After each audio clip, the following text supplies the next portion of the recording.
Also schon gut produziert, muss ich sagen. Dafür, dass es halt ein Fan-Movie ist, finde ich das halt voll krass.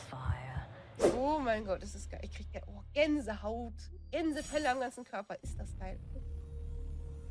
Ja, Also, ich finde es sehr richtig gut stark. gemacht gewesen. Auch also, ich bin jetzt hier nicht so krass drin in Elden Ring, aber ich muss trotzdem sagen, auch so einfach gut umgesetzt und cool gemacht und coole Story auf jeden Fall auch so. Geil einfach. Hallo liebe Elden Ring Community, mein Name ist Xander und bevor wir mit diesem Video starten, möchte ich mich zunächst einmal bei euch bedanken. Vielen Dank für den ganzen Support von Streamern, Facebook-Gruppen, Reddit-Gruppen und natürlich von jedem, der den Link mit seinen Freunden geteilt hat. Wirklich richtig cool von euch. Ich denke, man sieht ziemlich deutlich, wie viel Liebe und Arbeit in dem Fanmovie steckt. Doch tatsächlich steckt noch viel mehr da drin, als ihr vielleicht beim ersten Mal schauen erfahren konntet. Im Film sind nämlich einige ziemlich coole Easter Eggs und Lore Secrets versteckt und wer sie noch nicht alle gefunden hat, der sollte den Fanfilm auf jeden Fall noch zum zweiten Mal anschauen. Heute werde ich euch einige Secrets zeigen, die ihr vielleicht im Film verpasst habt und danach seht ihr den Film nochmal mit ganz anderen Augen. Denn es steckt wirklich noch viel mehr Elden Ring in Becoming Blade of Miquella, als man das vielleicht beim ersten Mal so sieht. I also wanted to thank the people around the globe for watching the movie. And if this Easter egg video hits 1000 likes, then maybe there will be an English version for it. But of course you can activate the subtitles and see what we are talking about. Schauen wir uns also nun die versteckten Easter Eggs und Secrets an, die ihr vielleicht verpasst haben könntet, und ich sag euch schon mal so viel, es sind nicht alle. Ich zeige euch nur einen kleinen Bruchteil, damit ihr seht, auf was ihr vielleicht in Zukunft achten solltet, wenn ihr den Film noch einmal anschaut. Ich möchte aber nochmal alle bitten, die dieses Video jetzt hier gerade sehen, nochmal in den Film reinzugehen und auch nochmal dort euer Däumchen zu hinterlassen oder auch einen Kommentar, weil das hilft den Algorithmus sehr, diesen Film nochmal zu pushen, denn eigentlich hat er wesentlich zu wenig Likes und Aufrufe für das, was es eigentlich ist, und ich denke, viele Leute würden diesen Film noch lieben, also helft uns ein bisschen, diesen noch zu pushen, das wäre riesig.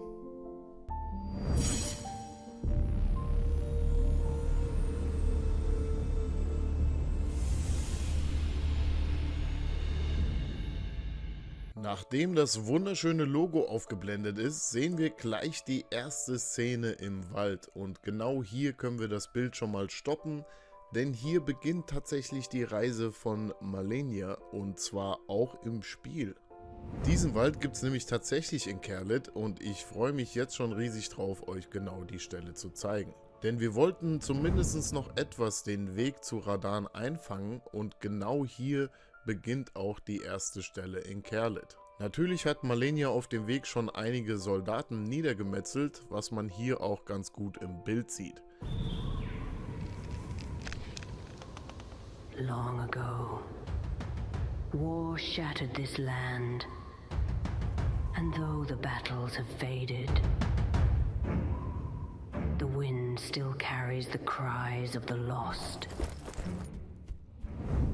Ja, wir sind genau jetzt hier auf der Karte und genau hier beginnt Caelid quasi auch. Und wenn wir uns jetzt überlegen, dass Malenia von Limgrave nach Caelid gereist ist, können wir hier auch genau dieses Waldstück entdecken, welches wir auch im Film sehen.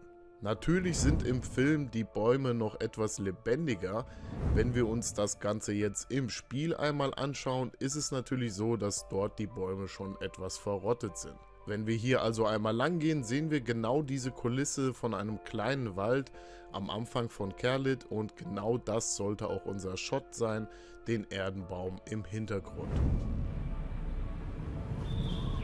Von diesem Spot aus geht Malenias Reise natürlich weiter runter Richtung Fäulnissee nach Eonia.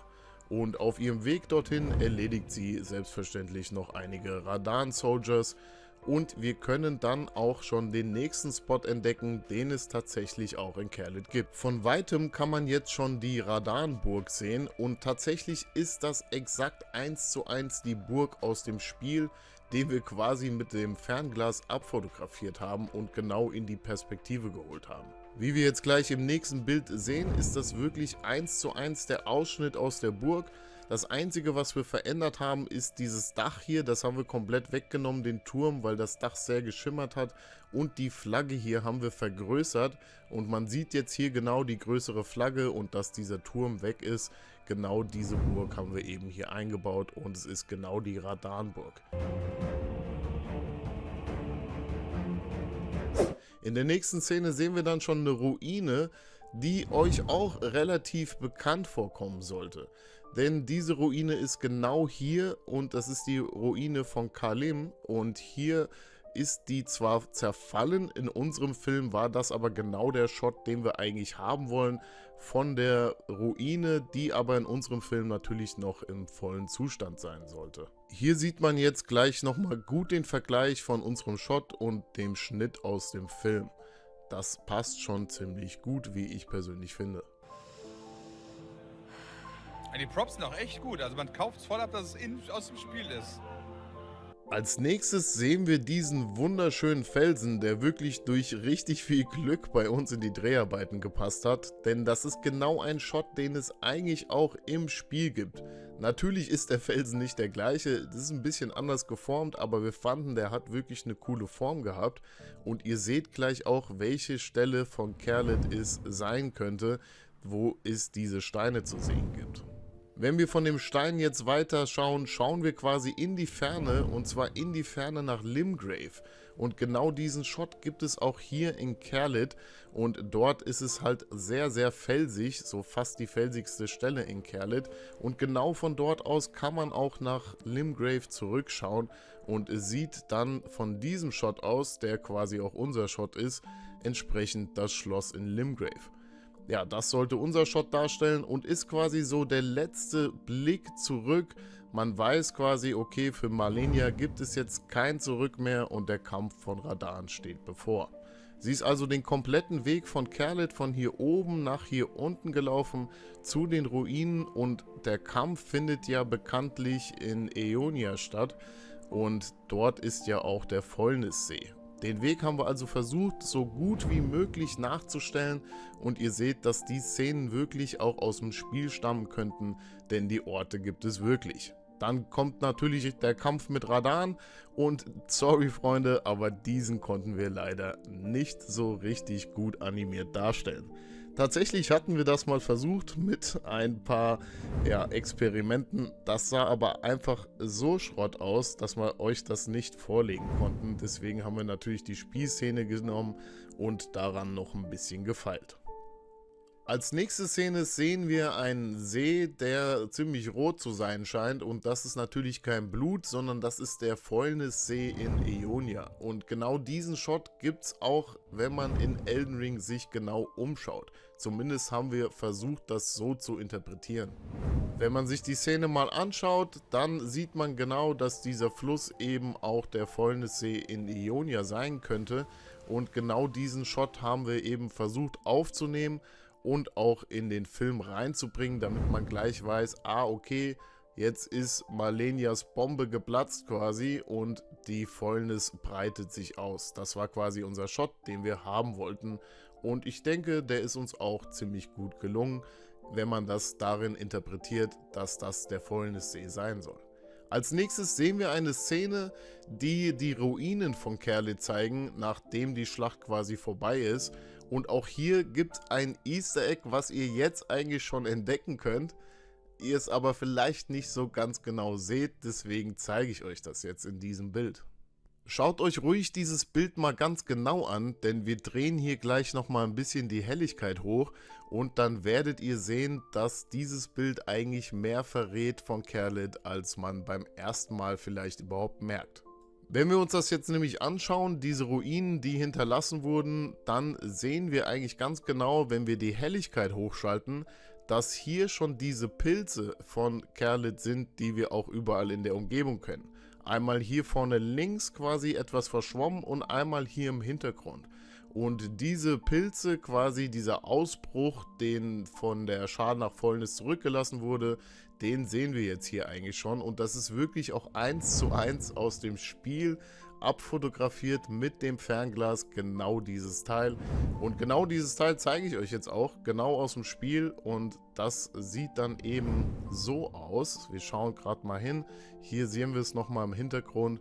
Da ist genau diese Wölbung, und diese Dinger hier, diese Pilze, das ist das, was wir darstellen wollten, beziehungsweise auch dargestellt haben. Und hier sehen wir es nochmal etwas näher. Hier seht ihr auch diese Pilze, die dann da hinten in der Ruine ragen sozusagen. Und ja, so sieht das Teil also aus und ist wirklich 1:1 aus dem Spiel. Wie gesagt, man sieht hier oben noch die Navigation, und wir haben das natürlich versucht, bestmöglich auszuschneiden und in den Shot mit einzufügen. Und wahrscheinlich haben es die meisten auch gar nicht mal beim ersten Schauen entdeckt. Als nächstes kommen wir in die Geburtsszene von America, und dort werden natürlich die Zwillinge jetzt geboren. Was aber cool ist, ist, dass die Location wirklich ziemlich detailgetreu zum Spiel sein könnte, denn wir wissen natürlich nicht genau, wo America gewohnt hat und wo die Zwillinge aufgewachsen sind. Was natürlich sehr wahrscheinlich sein könnte, ist, dass America in Lindell gelebt hat und dort natürlich auch vielleicht die Geburt stattgefunden hat. Wir sind also jetzt hier in der Hauptstadt von der Szene her, und genau diese wollten wir auch entsprechend nachstellen. Denn wenn man in Lindell sich mal ordentlich umschaut und richtig gut erkundet, findet man hier schon einige Zusammenhänge zu der Geburtsszene, die ich euch jetzt natürlich gerne mal zeigen wollte. In Lindell gibt es nämlich das königliche Schlafgemach, und genau hier könnte ja auch die Geburt stattgefunden haben. Zwar nicht hier in diesem Raum, aber wenn man von außen mal anschaut, sieht man oben eine ziemlich majestätische Kuppel mit Säulen, wie es auch bei uns im Video ist, und laut unserer Meinung könnte die Geburt genau hier stattgefunden haben und dort eben die Kinder zur Welt gebracht werden. Ihr seht hier den schönen Ausblick, den America gehabt haben muss, und genau diesen haben wir natürlich versucht im Film nachzustellen. Das kommt schon sehr nah, und wir sehen natürlich auch die majestätischen Säulen im Hintergrund, die tatsächlich auch echt sind. Die Umgebung hat also wirklich perfekt gepasst, um diesen Shot einzufangen. With her second king consort, the mighty Radagon. Anschließend sehen wir, dass Miquella vielleicht sogar den berühmten Umhang von Malenia gestickt haben muss, und das haben wir nur so als Idee mit reingenommen, da es für uns relativ nahe liegt und wir finden, dass es eine coole Verbindung der beiden darstellt. Ob Miquella wirklich den Umhang genäht hat, ist natürlich nicht bekannt. Wir fanden das aber einen coolen Zusammenhang, vor allem weil Miquella natürlich auch sehr crafty ist, also sich mit Nadeln auskennt und natürlich auch später schmiedet und so weiter und deswegen auch seine Finger in diesem Mantel haben könnte.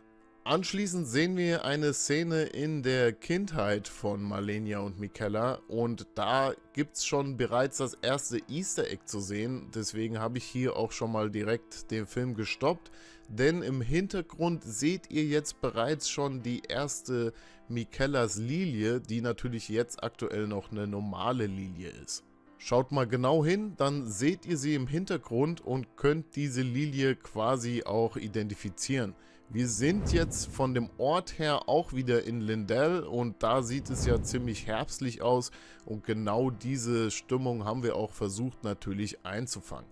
Wie gesagt, man weiß nicht genau, ob Malenia und Miquella in Lindell aufgewachsen sind, aber die Theorie scheint uns doch sehr nah, und genau dieses Bild wollten wir natürlich auch mit unseren herbstlichen Bäumen einfangen. Was ziemlich cool war, dass es natürlich Herbst war. Was ziemlich eklig war, war, dass es natürlich saukalt war. Und die Mädels haben da echt gute Arbeit geleistet, denn es waren wirklich eklige Temperaturen. Während wir alle mit der dicken Downjacke da standen, haben die halt mit ihren dünnen Kleidchen hier die Performance abgeliefert. Und an dieser Stelle nochmal richtig herzlichen Dank dafür.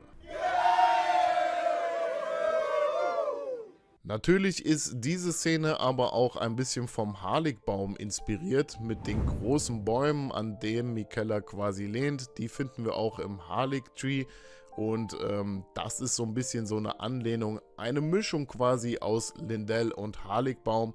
Und dort finden wir natürlich auch Mikellas Lilie, die auch schon zu Mikellas Lilie geworden ist. Diese findet ihr tatsächlich im Hintergrund und falls ihr sie noch nicht gesehen habt, stoppe ich das Bild jetzt mal für euch und mache es ein bisschen langsamer, denn offensichtlich ist die Lilie hier hinten und die hat sich noch häufiger im Film versteckt. Also wünsche ich euch viel Spaß, die zu finden. Ich zeige euch jetzt noch ein paar Shots, wo ihr die sehen könnt. Die Lilie ja immer ein Zeichen dafür, dass Mikella irgendwo in der Nähe war. Und genau diese Lilie, die verändert sich natürlich auch noch. Nachdem sie eine normale Lilie quasi ist, ändert sie sich tatsächlich in Mikellas Lilie. Und wenn wir das Ganze jetzt mal vergleichen, sieht das doch schon ziemlich authentisch aus. Das Ganze passiert natürlich, nachdem Mikella den Glauben an die Goldene Ordnung verloren hat, da die Goldene Ordnung Mikella natürlich nicht unterstützen konnte, seine Schwester zu heilen. Und deswegen ändert sich die Lilie laut unserer Ansicht. Wann sich die Lilie wirklich geändert hat zu Mikellas Lilie ist nicht bekannt, aber wir fanden das eine coole Idee und ich denke, der Shot hier zeigt es eindeutig, dass das jetzt Mikellas Lilie geworden ist. Und das fand ich ein ziemlich cooles Easter Egg, was der eine oder andere vielleicht gar nicht so gut interpretieren konnte. Den Gegenstand gibt es natürlich tatsächlich im Spiel und den könnt ihr euch gerne mal anschauen. Den habt ihr zu 100-fach wahrscheinlich im Inventar, denn Mikellas Lilie findet man immer wieder, wenn man den Wegen von Mikella folgt. Tatsächlich haben wir uns in manchen Szenen noch weiter vom Haligbaum inspirieren lassen und das sieht man auch in dieser Szene, die wir ähnlich später nochmal im Film sehen. Das ist hier natürlich aus dem Spiel und wir sehen quasi einen Friedhof mit vielen Bäumen und genauso ähnlich wollten wir das in dieser Szene auch darstellen, die dann eben später im Film gezeigt wird.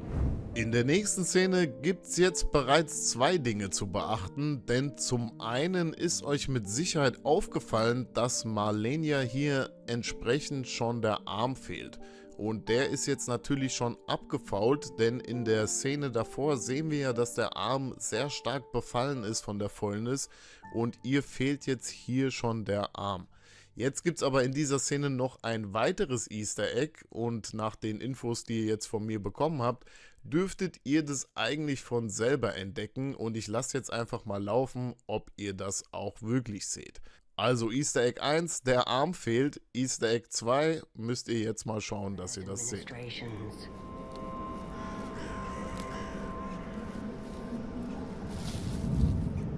Ja, wenn ihr jetzt genau hinschaut, dann seht ihr nämlich auch hier wieder Mikellas Lilie im Hintergrund, die kurz hier auftaucht und wenn sie dann zu Boden stürzt, sieht man die Lilie auch nochmal im Hintergrund.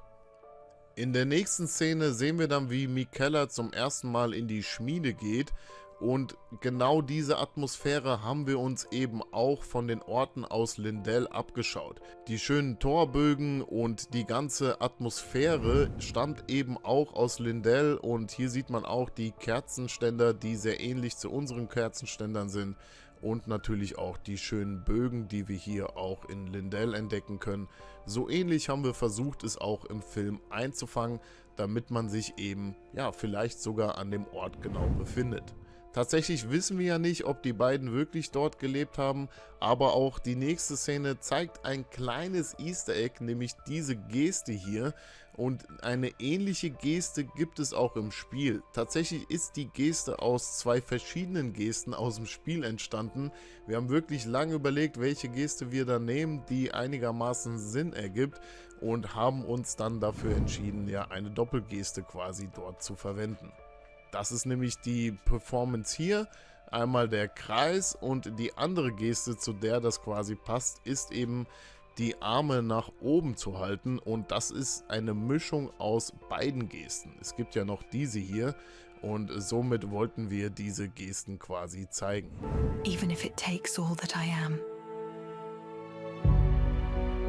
And so Mikella, bereft of all hope, despairing of the Golden Order, did turn unto his own might as a demigod. Jetzt sehen wir anschließend noch, wie Mikella die Nadel herstellt und da war es für uns natürlich gar nicht so einfach, denn es gibt ja im Spiel gefühlt 6 Nadeln und welche stellt Miquella eigentlich hier zum ersten Mal her? Natürlich muss es die Nadel sein, die Malenia quasi in sich trägt, und da mussten wir jetzt erstmal wieder gucken, wo und wie war das überhaupt genau. Denn es gibt ja sehr viele verschiedene Nadeln. Es gibt die Nähnadel, es gibt die Aneloid Goldneedle und es gibt eben Miquellas Nadel und so weiter. Und die Nadel haben wir dann natürlich mit äußerster Sorgfalt für die Lore ausgewählt. Und ich finde, wenn man sich das jetzt mal genau anschaut, passt die Nadel doch ziemlich gut, die wir sehr aufwendig in einem 3D-Drucker hergestellt haben. Und ja, man sieht, denke ich, hier gerade bei den Schwüngen und diesen Verflechtungen sehr gut, dass das diese Nadel darstellen soll. In der nächsten Szene sehen wir dann, wie Miquella Malenia die Nadel einsteckt, und auch hier gibt es natürlich ein kleines Easter Egg. Wer es wahrscheinlich schon bemerkt haben könnte, das ist ziemlich offensichtlich. Hier leuchtet nämlich die Macht von Miquella so ein bisschen lila, schimmert sie in Malenias Traum hinein, und auch die Worte, die man anschließend hört, müsst ihr unbedingt mal drauf achten, wenn ihr euch den Film nochmal anschaut. Sie sagt nämlich beneath dreams and shadows. One buried beneath dreams and shadow. Und Dreams deutet quasi auf St. Drina hin und Shadows natürlich auf Shadows of the Erdtree, wo Miquella dann später eine sehr große Hauptrolle spielt. Das lilane Leuchten kommt natürlich daher, dass St. Drina und Miquella ja quasi ein und die gleiche Person sind, und das wollten wir hier so ein bisschen darstellen. Und genau das findet man ja dann auch später heraus, dass Miquella eben St. Drina zu sein scheint und hier auch in die Träume von Malenia vielleicht sogar reingehen konnte.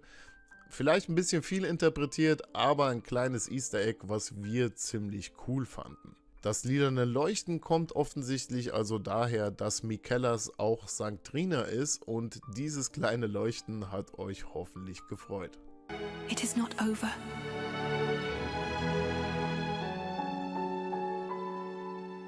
Not yet.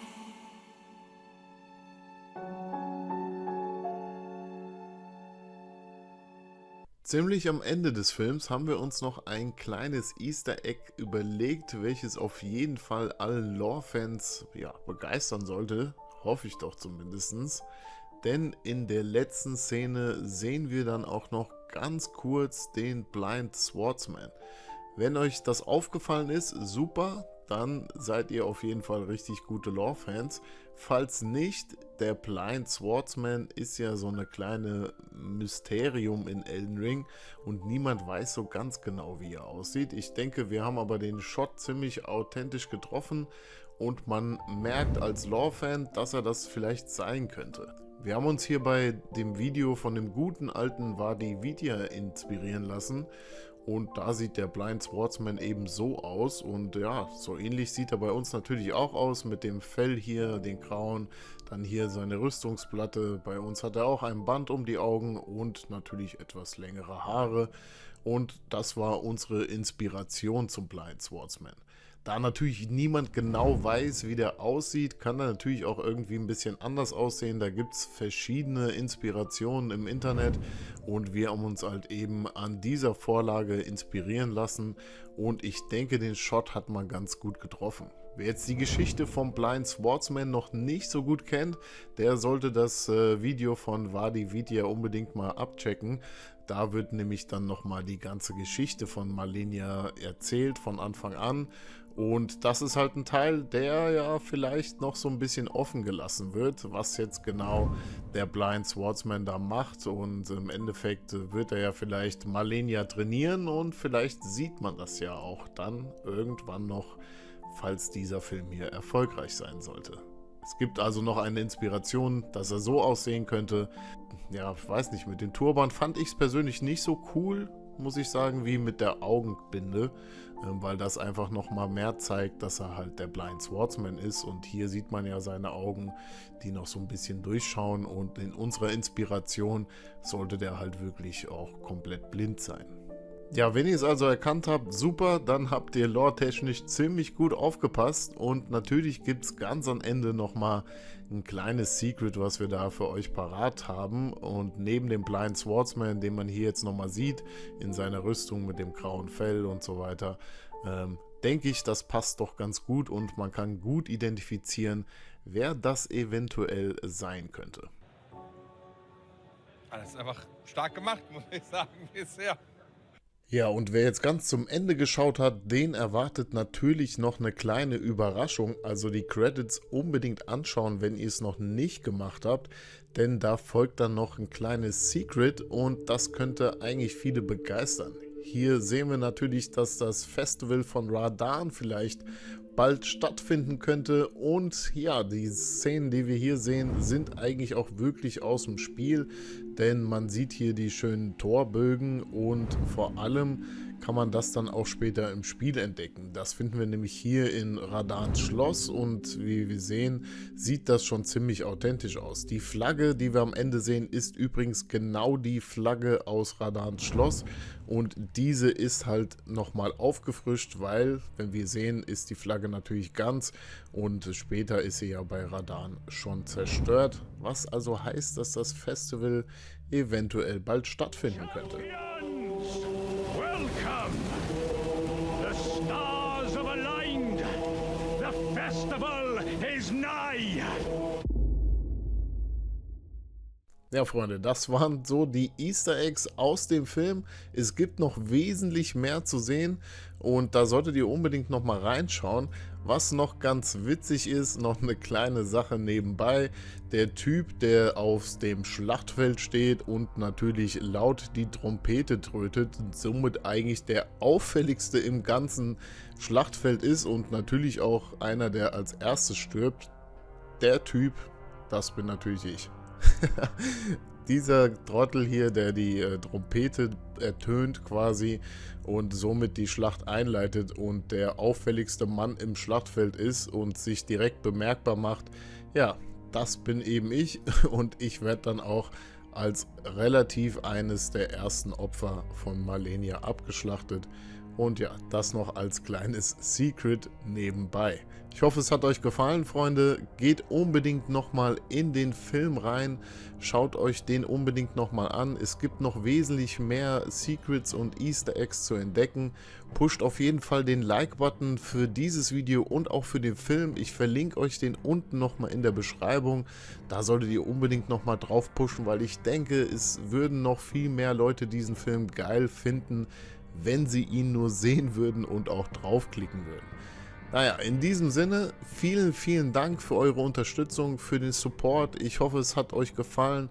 Für uns war es wirklich eine epische, geile Erfahrung und ich denke, es ist auch wirklich ein Kunstwerk dabei entstanden, was vielen Elden Ring-Fans gefallen könnte. Es wird wahrscheinlich noch ein kleines weiteres Video mit den Behind-the-Scenes-Szenen geben und ein bisschen Ausschnitte von dem Filmmaterial, von den Drehorten und so weiter. Da würde ich mich natürlich freuen, wenn ihr einschaltet und wenn ihr bisher noch kein Abo hinterlassen habt, dann solltet ihr das jetzt unbedingt tun, denn je größer und weiter das Video voranschreitet und je mehr Leute es vielleicht sehen, desto mehr kommt man in die Überlegung, vielleicht irgendwann nochmal ein ähnliches Projekt zu starten. Also Freunde, vielen Dank für euren Support. Mein Name ist Alex vom Kanal Xander. Lasst mal etwas Liebe da, würde mich riesig freuen und vielleicht bis zum nächsten Mal. Macht's gut, adios und ciao, ciao.